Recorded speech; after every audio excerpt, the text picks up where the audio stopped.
Hello, I'm going to show you how to do a few of these so you can view them as you need to.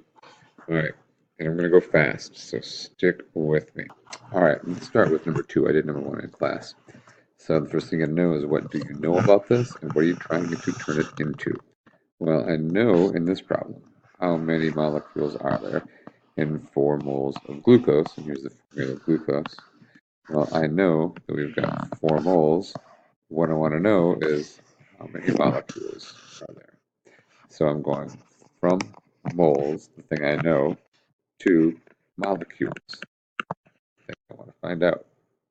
So the first thing we do is make a unit converter. We change the units of 4 moles into molecules. So we don't want to make it bigger or smaller, we just want to change how it's described. It's sort of like 12 inches is a foot. So 12 of one thing is the same as 1 of another. 12 inches is 1 foot. It's the same thing. So we want to make these numbers, the number of molecules and the number of moles, the same. So here's our divider. First one goes on the bottom. We joke about the sandwiches. If you make a piece of bread, the first piece of bread goes on the bottom. While you prepare the second piece of bread, molecules goes on top. Notice I've only written down words, no numbers yet, because I want to convert from moles to molecules. Once I have the words in place, then I look for a place to put a 1. Can I say that 1 molecule is a certain number of moles? Does it make more sense to say that 1 mole is a certain amount of molecules? It makes more sense to say that 1 mole is 6.02 times 10 to the 23rd molecules. If you're not sure what that means, review your notes, go back through the stuff you've been doing, because 1 mole is just that number of anything. Alright, so now that you've built the tool, you use it. You take what you started with and you multiply it through this tool. So we go 4 moles. I'm going to multiply it times this. Now sometimes people get weirded out because this looks like a fraction and this doesn't. So you can take your given and put it over 1 if that makes you feel better.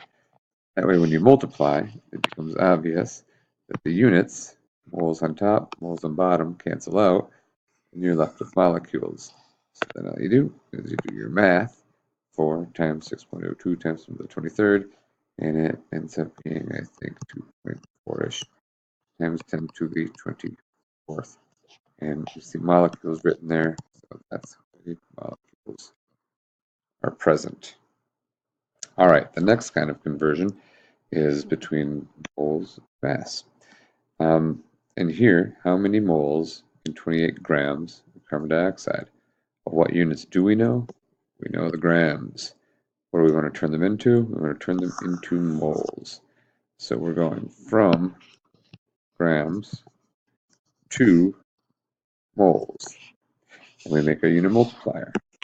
Think of it like a sandwich. First piece on bottom, moles on top. Just words first.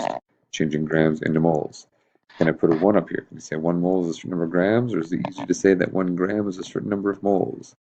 We know that 1 mole CO2 has a mass of, let me think, carbon, 1 of those, oxygen, there's 2 of those, carbon weighs 12, oxygen weighs 16, we get that from the periodic table. That's a total of 12 grams per mole of carbon, 32 grams per mole of oxygen, with 44. So 44 grams of CO2 is a mole. This whole thing equals 1 because the top and the bottom are the same.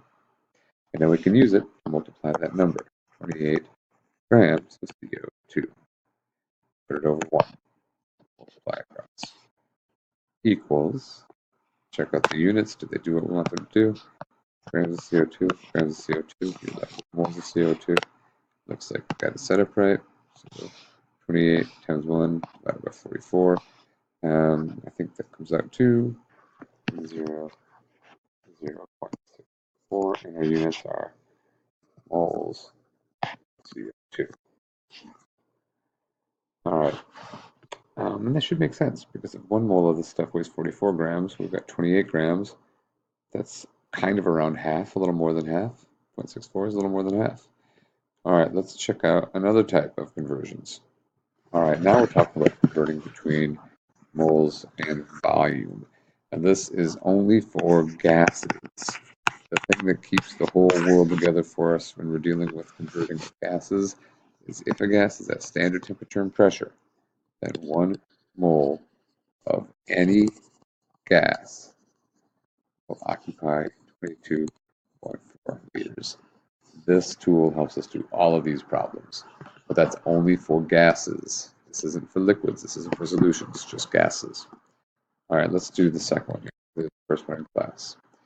So, how many moles of argon atoms are present in 11.2 liters of argon gas at STP?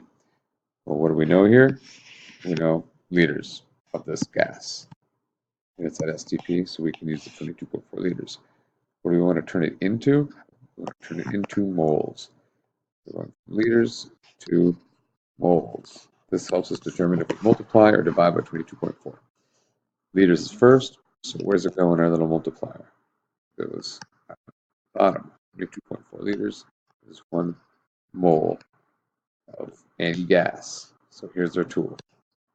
So it's going to be 1 mole, 22.4 liters, multiplied by what we started with, 11.2 liters. Put it over 1 if you want. Change it. Multiply straight through. Check the units. Did the units do what we wanted to do? Liters on top, liters on bottom. Moles is all that's left. So finish the job. 11.2 divided by 22.4. I believe it's like 0.5 moles of argon. Get it? All right, one more. Okay, now we're going to learn how to convert using molarity. Molarity is specifically designed for solutions. Ooh, I have one second. So you can only deal with solutions on this if you're dealing with molarity, not gases. Remember, for gases, 22.4 liters per mole. Really convenient. Totally works out, makes all these problems easy to deal with. However, for solutions, you can have all different types of concentrations. So the way it's described is with molarity. And molarity is description of how many particles or how many moles there are in a liter of solution. So for example, if you have something that says 3.5 m, that means 3.5 moles per liter. That's the molarity. That means it's 3.5 moles in 1 liter of solution. But you can also flip it and use it like 1 liter of solution is the same as 3.5 liters, at 3.5 moles. This is how much of this is in there, but you can use either one of those. Anyhow, let's solve a problem with this stuff. Let's do this guy here. How many moles of sodium hydroxide are present in 250 milliliters of 3.5 molar? There's a lot of information there. But what's one unit that you know? Milliliters. So we know that, and we want how many moles. So we're going from milliliters to moles. Wait a minute. Normally I'd say, let's just go ahead and use the old molarity, but notice it's got to be in liters, and we're in milliliters here. So the first thing we have to do is convert that 350 milliliters into liters, so we can have the right units. So we know that there's milliliters down here, liters on top. 1 liter is 1,000 milliliters. So if you take 350 milliliters times the sandwich times its unit multiplier, milliliters cancel, and 0.350 liters. Okay, so we're going from 0.350 liters to moles. So liters to moles. So you make your little device. Liters is first, so it's at the bottom. Moles is last, so it's at the top. Here's where it might be weird for you. How do you know how many moles are in a liter or how many liters are in a mole? Well, it tells you that here. That's what the big M means, is moles per liter. Anytime you see an M, that's what it means, big M. So that means there are 3.5 moles per 1 liter of this specific solution, the one that we're talking about in this problem. So there's our conversion tool. Take our volume, 0.350 liters, put over 1 if you like, and then multiply those things across, whatever they end up being. Liters cancel, so you end up with moles. Hold on 1 second. And that equals, by the way, 1.225. moles of NaOH. All right, let's do another one. We have the time here. Let's try this one. How many liters do you have of this solution? What's that mean again? Oh yeah, moles per liter. If you have 7 moles. So we got 7 moles here, we got liters here. What do we know? We know the moles, we're trying to find the liters. So from moles to liters. Moles on bottom, because they're first. This is the thing we know for that. Plus we want to cancel it out, so it has to be on bottom. So now we need some sort of relationship between liters and moles. Can we use 22.4?